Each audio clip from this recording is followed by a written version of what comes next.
Hi everybody. I am sorry for my extended absence.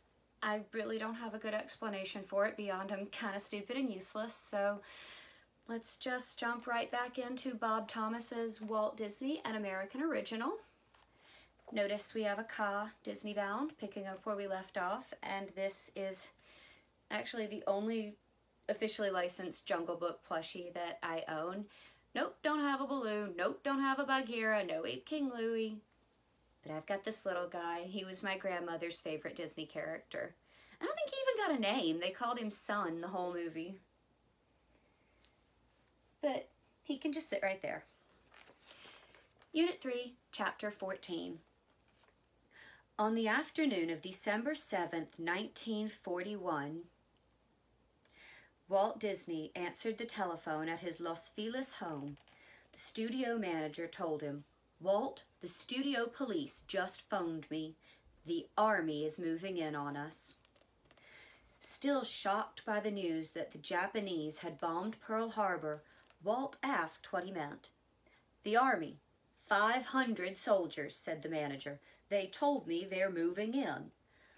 "What did you tell them?" Walt asked. "I said I'd have to call you." "What did they say to that?" "They said, go ahead and call him. We're moving in anyway." The soldiers commandeered the Disney soundstage, ordered the film equipment removed, and installed gear for repairing trucks and anti-aircraft guns. An officer remarked that the stage was ideal because it could be used during a blackout. Next, the Army claimed the employee parking sheds and used them for storing 3 million rounds of ammunition. Military police were posted at each gate, and all Disney workers, including Walt and Roy, were fingerprinted and given identification badges to wear at all times.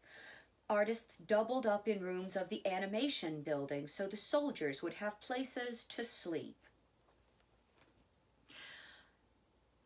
It's been a long time since 5th grade social studies, but I'm reasonably sure that quartering troops on private property, there's something we have in the Bill of Rights about that, and doesn't square up, does it? The Army unit, which supported anti-aircraft installations in the mountains around Los Angeles, remained at the studio for 8 months. It moved out when fears of a Japanese attack on the mainland were over, but other military personnel moved in. The Disney studio had converted to war. I have plenty to say on this subject, but I don't want to be disappeared in the night now, do I?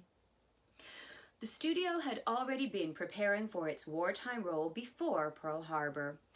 Walt wanted to prove that he could make training films. I've watched way too much MASH. And in March 1941, he enlisted the help of a project method engineer from nearby Lockheed Aircraft Corporation, George W. Papin? Never heard this name pronounced, so we're going to go with Papin. Working in his free time, Papin assisted in preparing a film, 4 Methods of Flush Riveting. It was so effective that Lockheed used it to instruct the flood of new aircraft workers. Canadian officials used it and were convinced that Disney could help their war effort. The studio was commissioned to supply 4 shorts to promote sales of war savings certificates and stamps, and another to instruct recruits on the use of the boys' anti-tank gun. Shortly after the United States entered the war, Walt received a telephone call from the Navy Bureau of Aeronautics in Washington. The officer said the Navy wanted 20 short films on aircraft identification, the first ones to be delivered in 90 days, the remainder within 6 months. "The budget is $80,000, he said. Can you do it?" Walt said he thought he could. "Okay, Mr. Disney. If you consider this a contract, we have a recording of this conversation. Go right ahead. We will send a man out in 3 weeks. When Walt hung up the telephone, he realized that he had no recording of the conversation to give him evidence of the contract. But he went ahead with the project, gathering all the information he could find on aircraft identification. When the advisor arrived from Washington, he was surprised to see the studio had prepared exactly what was needed. The 20 films were completed at a cost of $72,000, $8,000 under the allotment, but not enough to take care of contingencies and to provide for a profit. More orders for films came to the Disney studio from the Navy for aircraft carrier landing signals, from the Agriculture Department for Food Will Win the War, from the Army for a film to indoctrinate airplane spotters in the WEFT system, wings, engine, fuselage, tail. The studio produced... Oh, sweet cheese. The studio produced Chicken Little, an anti-Nazi film showing the evils of mass hysteria. Imagine that. Oh my goodness. Education for Death, I am not making this up, depicting how German youth were converted into Nazis. And Defense Against Invasion, promoting immunization against disease. The orders came in such volume that Walt and Roy were forced to reconsider the direction of the company. With the market for cartoon features at its lowest point and studio staff facing depletion by the draft, it seemed prudent to cut back on features except for Bambi, which was still making tedious progress.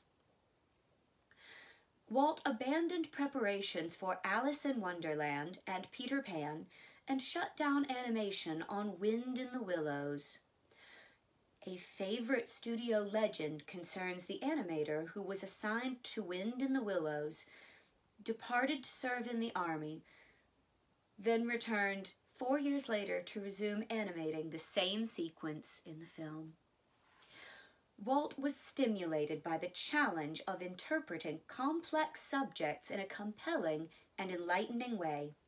He applied his skill to explaining bomb sites and factory methods with the same zeal that he had to recounting the exploits of Mickey Mouse and Snow White.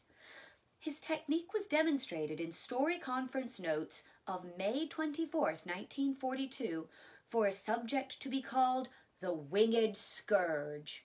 The film was being made for the Coordinator of Inter-American Affairs, Nelson Rockefeller, and the storyboard showed a lecturer on malaria prevention being interrupted by the Seven Dwarfs.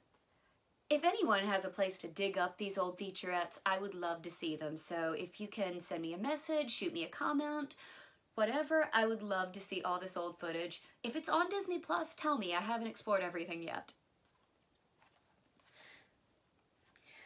The film is basically to tell people how to get rid of mosquitoes. Walt, I invite you, posthumously, to visit Georgia sometime. It's a lost cause.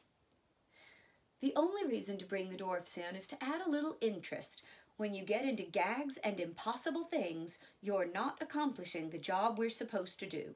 Show in a simple way how to get rid of mosquitoes. The idea as I saw it was we'd talk the picture, and after you've explained everything and emphasized the importance of getting rid of the mosquito, it's a serious thing.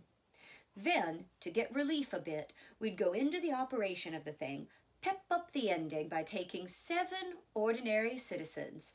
The narrator says, it's not a difficult task. We're selecting 7 people at random. Then we show them it's the dwarfs.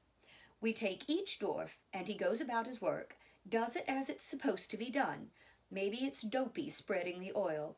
Let him be cute, but don't go into these gags. Where you'd get your interest, we'd throw it to the music. Digging the ditch. With a scythe, he's butting the weeds. Dopey's getting the crankcase oil. He goes up and gets this old oil and comes on off and sprays it over the thing. Just doing the business, but he's doing it in rhythm. Nothing they'll laugh at to beat hell, but something to listen to. It's a serious problem, but we are showing how simple it is. Even Dopey can do it. The demand for war films continued, and the Disney studio, which had previously been averaging 30,000 feet of completed film a year, was now producing 300,000 feet a year. The greatly increased volume was accomplished by a smaller staff working longer hours. Walt wrote to a friend, "For some time now, the studio has been working on a 6-day basis with 2 nights of overtime each week. However, I have learned that if this is continued over a certain period of time, the efficiency of the personnel is impaired, so we will have to set a limit of 54 hours per week. A mental fatigue results in this particular type of work, and although we are doing our best to combat it, we must get our government films out as needed." The draft had taken 1/3 of Walt's artists, and he worried whether he could continue his output with a depleted staff. Navy and Army officers attached to the studio offered to make representations to draft boards. Walt suggested, "Let's bring the draft board members over here. They think we're just making Mickey Mouse. We'll show them what else we're doing." When draft board members discovered they had to be cleared by Army and Navy intelligence as well as the FBI, and then could not enter certain areas because of top security work, their attitudes changed. So vital was the Disney war work that drafted employees were sent back to the studio in uniform to resume their work.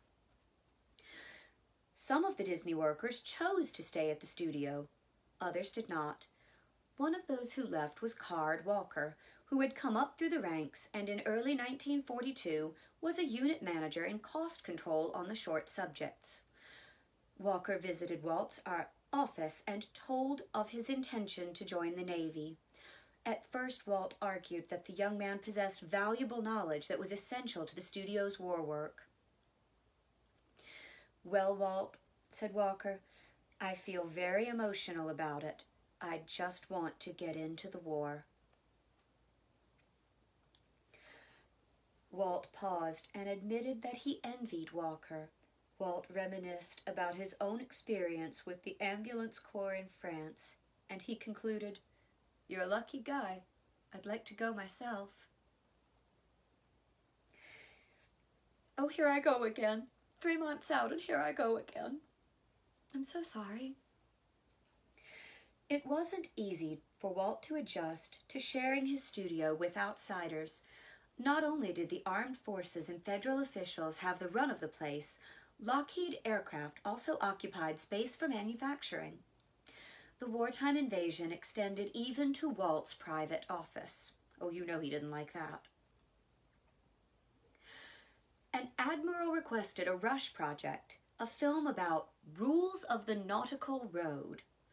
The admiral didn't have authorization as yet, but the film was urgently needed to instruct new navigators.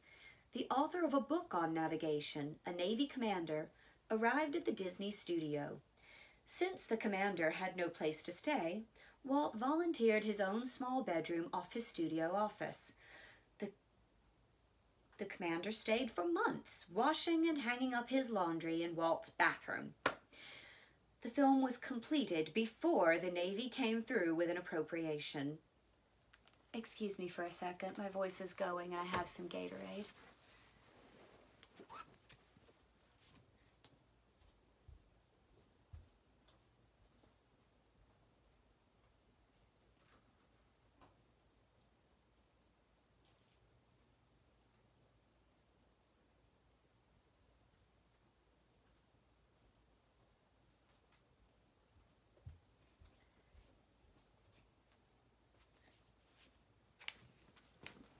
Beg your pardon.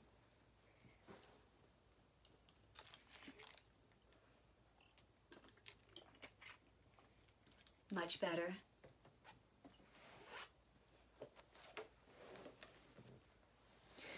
Walt made frequent trips to Washington for dealings with the government. When he couldn't get a hotel reservation, he sat through several performances in a movie house in order to get some rest. During one of the Washington trips, he met with Frank Capra, the director who had convinced Harry Cohn that Columbia Pictures should release Mickey Mouse. Capra had joined the Army Signal Corps, and he complained to Walt, "I've got to get out of Washington. I can't make pictures here. Have you got any room at the studio?" Walt agreed to give him space, and Capra moved in, assembled a staff, and borrowed artists and facilities from the studio to prepare the series called Why We Fight. The Capra unit was not funded until later. Get where you're comfortable. You're fine.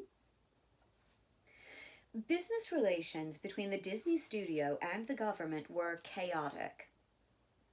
I'd imagine that's the nicest word he could find. At the beginning of the war, the Disney Board of Directors voted to donate the studio's services at cost as its contribution to the war effort. Government bookkeepers could neither understand nor permit this, and they insisted on paying cost plus a small profit, thus permitting the government to question all expenditures. The accountants couldn't fathom the workings of the movie business. They demanded to know why a crew should be paid for standing by between projects. Walt tried to explain that he had to maintain his staff so he could undertake a new project when it appeared. Ounce of prevention, I suppose. Wrangles over financing continued more than 2 years after the war. Color me purple because I ain't shocked. Some of the Disney war work was never paid for. Walt's artists designed more than 1,400 insignia for military units at an average cost of $25 in those days. "Oh, how sweet. I had to do it," Walt said afterward. "Those kids grew up on Mickey Mouse. I owed it to them." "I'm so sorry. If I could get through one of these without crying, I would. I try." Look at the baby elephant, not the crying crazy person. In December 1942, John L. Sullivan, a Treasury Department official, telephoned Walt. Name? Henry Morgenthau. If I'm wrong, correct me. The Secretary of the Treasury had an urgent special project he wanted to discuss. Can you fly to Washington tonight?" Sullivan asked. Walt mentioned his daughter Diane's birthday. He had twice been away on her birthday. He didn't want to miss another one. "This is very important," Sullivan insisted, and Walt agreed to make the flight. Walt presumed the project would be a campaign to sell war bond. But when he arrived at Morgenthau's office, he learned of a different mission. "We want you to help us sell people on paying income tax." This suggestion puzzled Walt. "Wait a minute," he said. "You're the Treasury speaking. You're the United States government. Sell people on paying taxes. If people don't pay them, you put them in jail." Guy T. Helvering, the Commissioner of Internal Revenue, spoke up. "That's my trouble. Under the new tax bill, we've got 15 million new taxpayers next year. I can't prosecute 15 million people. We've got to make them understand what taxes are and the part taxes play in winning the war." "I came back here all prepared to help you sell bonds," Walt remarked. "That's the point," Helvering said. "People think when they buy a bond, that's going to pay for the war. But how are we going to pay off those bonds? By taxes. We don't want to prosecute those people. We want them to pay their taxes and be excited about paying their taxes as a patriotic thing."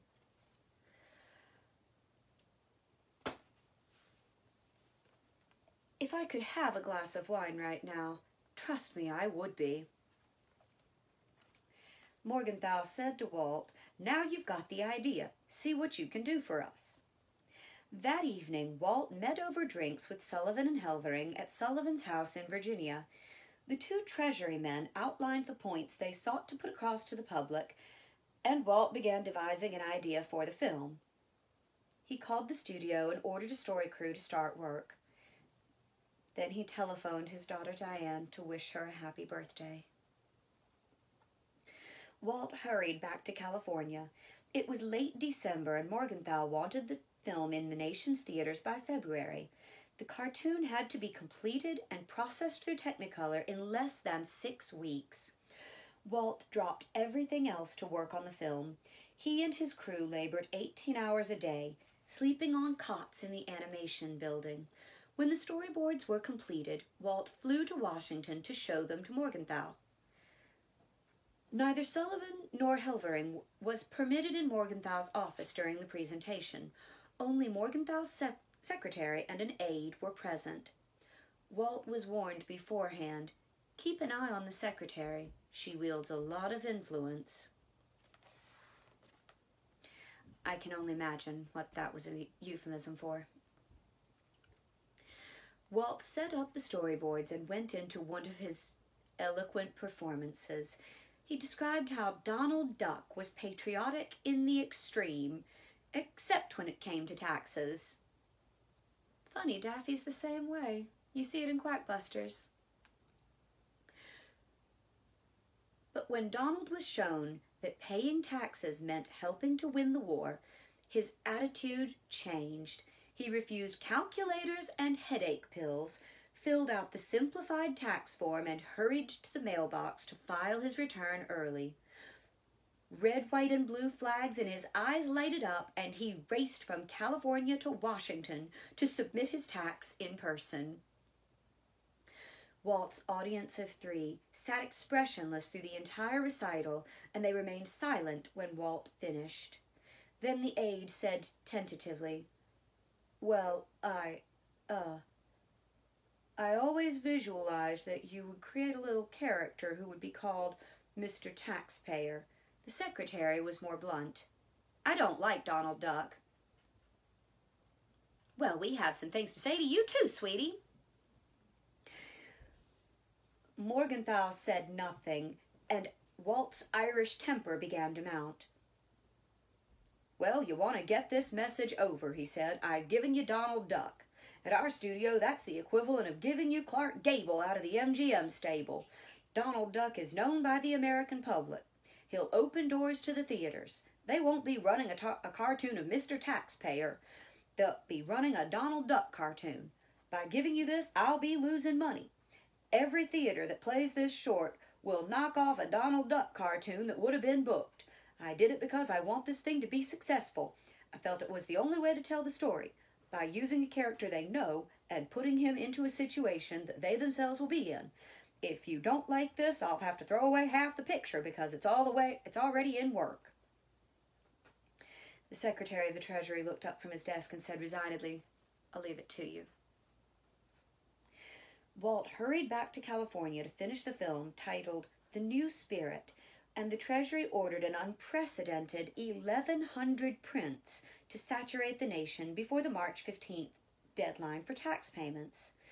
The Treasury Department estimated that the film was seen by 60 million people. A Gallup poll indicated that The New Spirit affected 37% of taxpayers on their willingness to pay. As Walt had predicted, many theaters that received the Treasury's film at no expense canceled their orders for Donald Duck cartoons. Only the Radio City Music Hall sent a check for the Disney cartoon it had ordered but didn't show.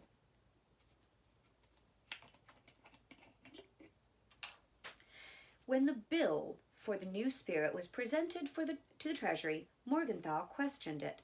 The total was $80,000, and the secretary complained to Walt, "You said you could make a cartoon for $43,000. Walt explained that his own cost had been $47,000 because of the hurry to complete the project. The rest of the expense was caused by the huge order for Technicolor prints.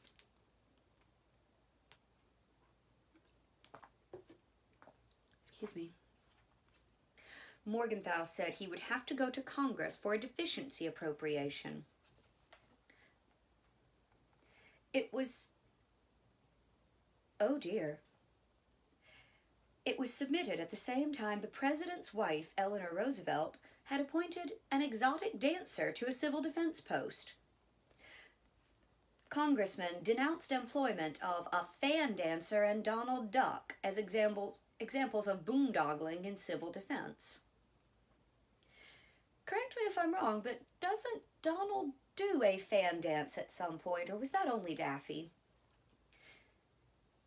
Walter Winchell defended Disney in his newspaper column and radio broadcast, but Walt received mail accusing him of being a war profiteer. Goodness. Donald Duck also starred in the most popular of the wartime Disney shorts. I am not making this up. Der Führer's Face. The storyline showed Donald having a nightmare in which he dreamed he was working in a German munitions factory. Oliver Wallace, the one-time Disney movie theater organist who became a prolific composer for the Disney studio, was assigned to write a song for Donald and his companions to sing in saluting Hitler. Wallace said he was riding a bicycle along the studio streets when the inspiration came to him and he nearly fell off. The idea to punctuate the Heils with overripe raspberries. If you are a MASH fan, you will recall that in the episode Carry On Hawkeye, Hawkeye sings a snippet of Der Führer's Face. Wenn the Führer says, wie is the master race, wie heil, right in the Führer's face. I am not making this up, and if I got the MASH episode wrong, I'm sorry, but it's there.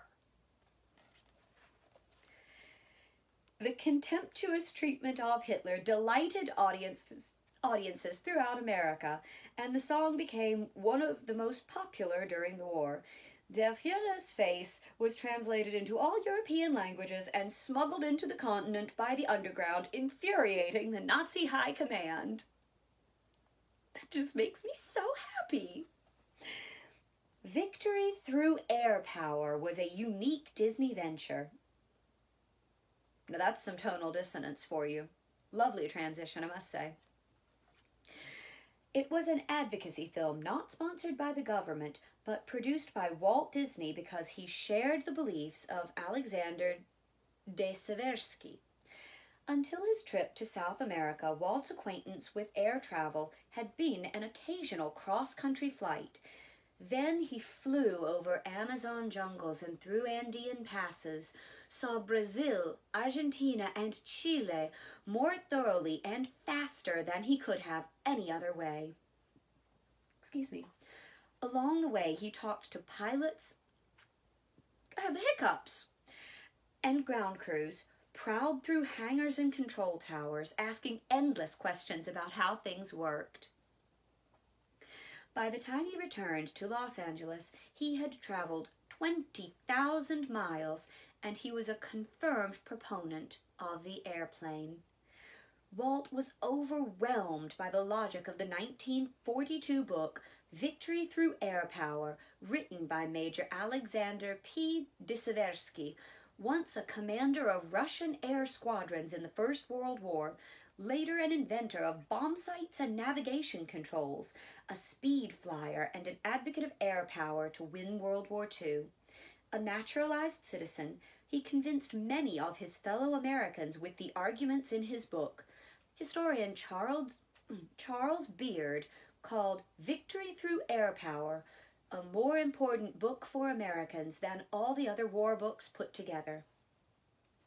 The New York Herald Tribune commented that the Seversky book, if read and heeded, might become a turning point in the war.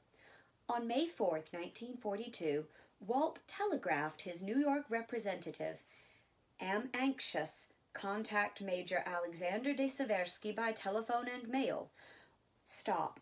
Will you endeavor get this information to me earliest possible moment, but definitely eliminate my name from all inquiries made? Stop. Walt reached Seversky and said he wanted to make a film of victory through air power. Within a few weeks, the project had started with the crew that had recently completed Bambi after 5 years of production.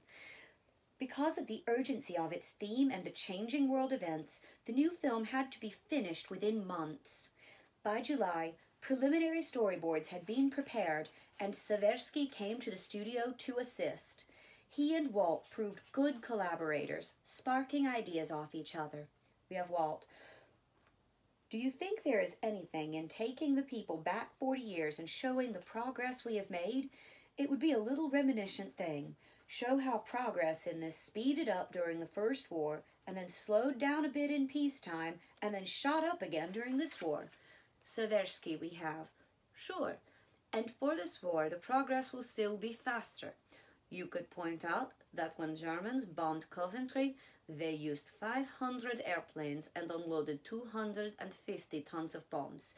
And today at Rostov, 50 planes carried 250 tons of bombs.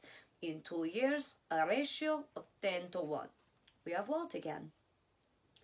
We leave here to go back 40 years to the historic Wright brothers taking off and show this telegram and then that little item in the newspaper about their being home for Christmas. Then suppose we move along to the start of the last war and how everything advances in war times. Show how when the last war started, they didn't even have enough guns in their planes, then go on up a few years when they have these dog fights and fancy maneuvers. Seversky. Yes, they had the Sikorsky brothers within 3 years. We have Walt.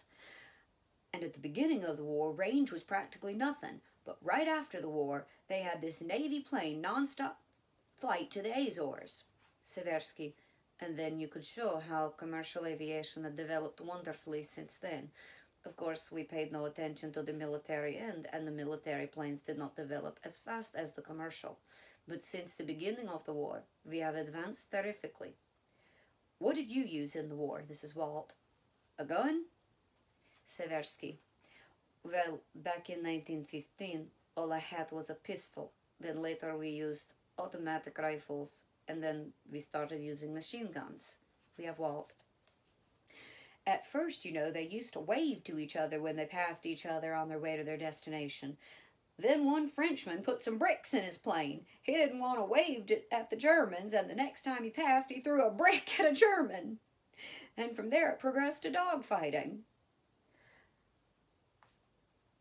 I don't know what to say about a flying Frenchman hurling bricks from an airplane. I did not have that on my 2020 bingo card.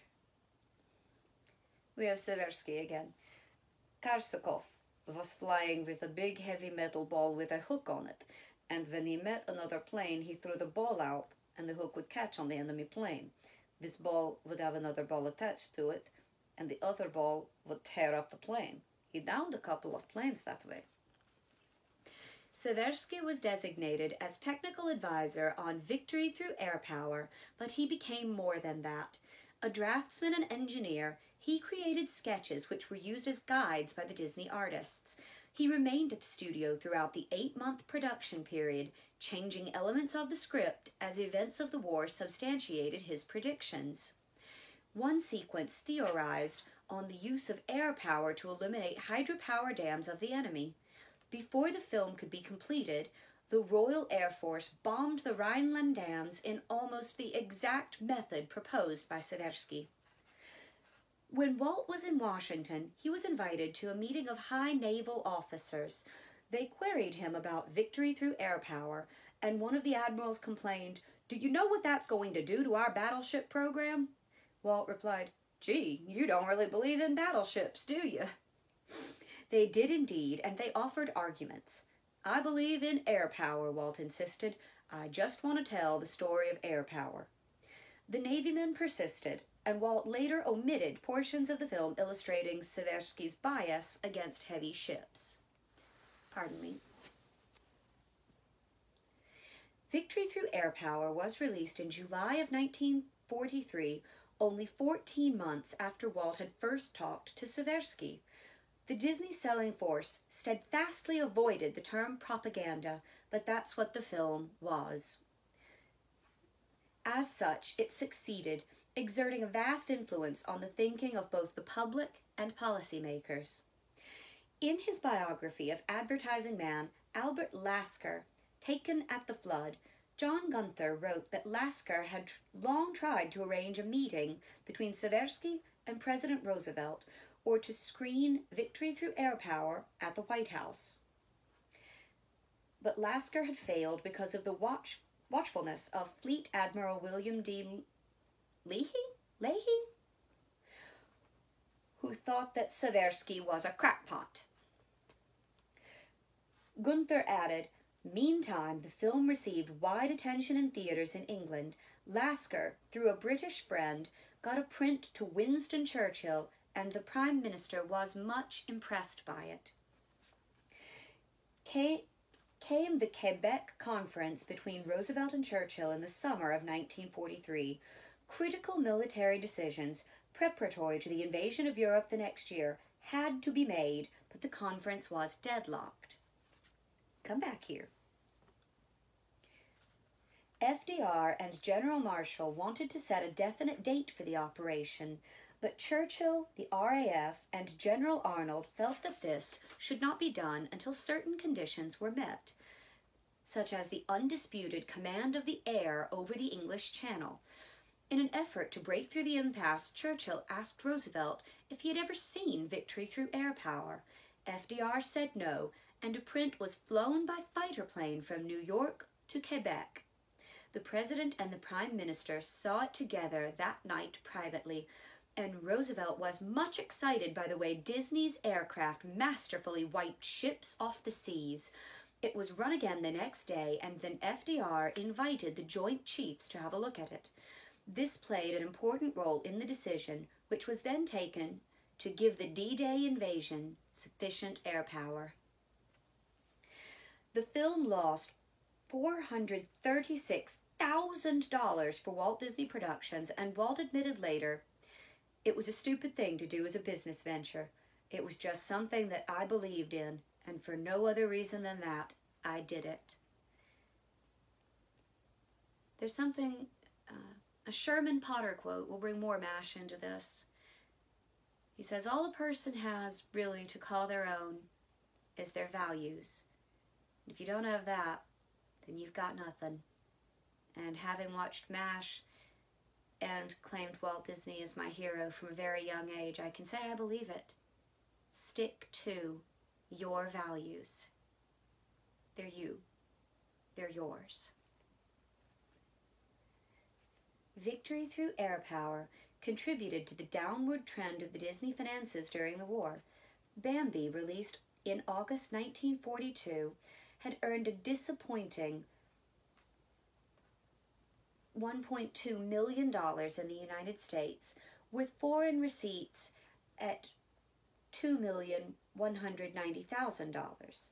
Saludos Amigos, issued in February of 1943, drew 50,000 in the United States and 500,000 in the United States and 700,000 abroad, much of it from South America. Since the film cost slightly under $300,000, it provided a profit. As in the Depression, the Disney studio failed to share in the prosperity of the motion picture business. The other companies were grinding out war movies and musicals for an entertainment-hungry nation, and theaters were earning huge profits. But not with Disney Pictures.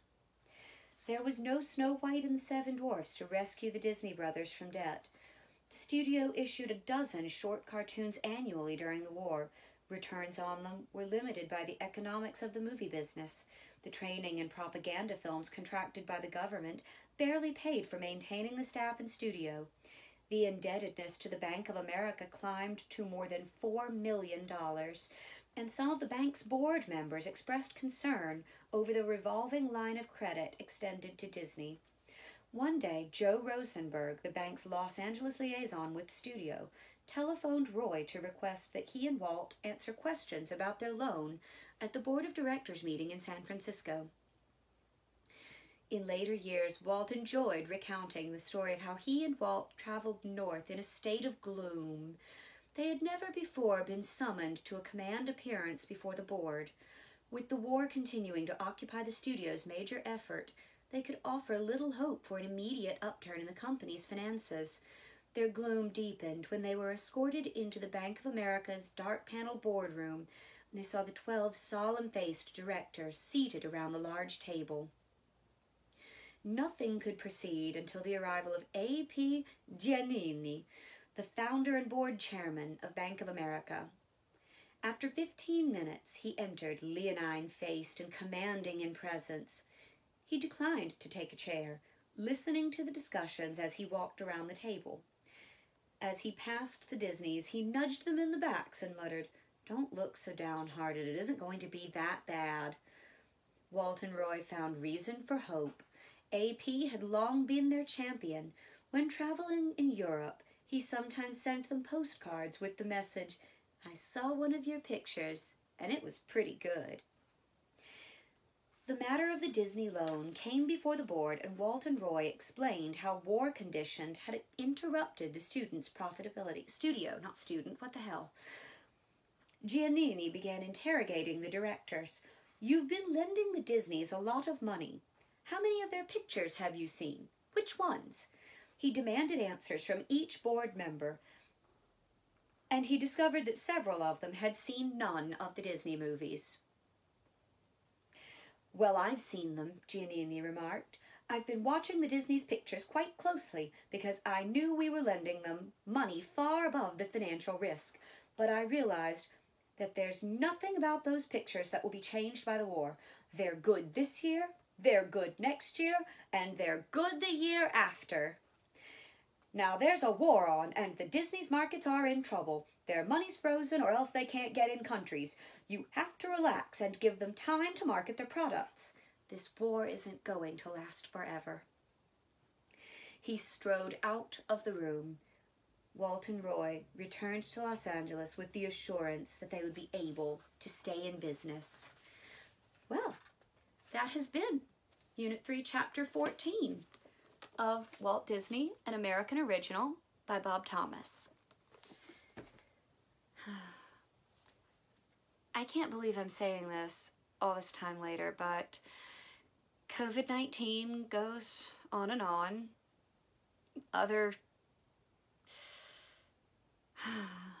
vast and myriad forms of stupidity rage over our country and planet. And honestly, I'm not here for it anymore. I'm over it. I'm so over it. I'm struggling with my own health at present, physical and mental, and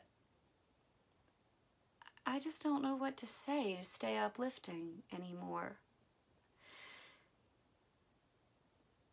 I guess really all there is to say is, now it's time to say goodbye to all our company. M-I-C, see you real soon. K-E-Y, why? Because we like you. M-O-U-S-E.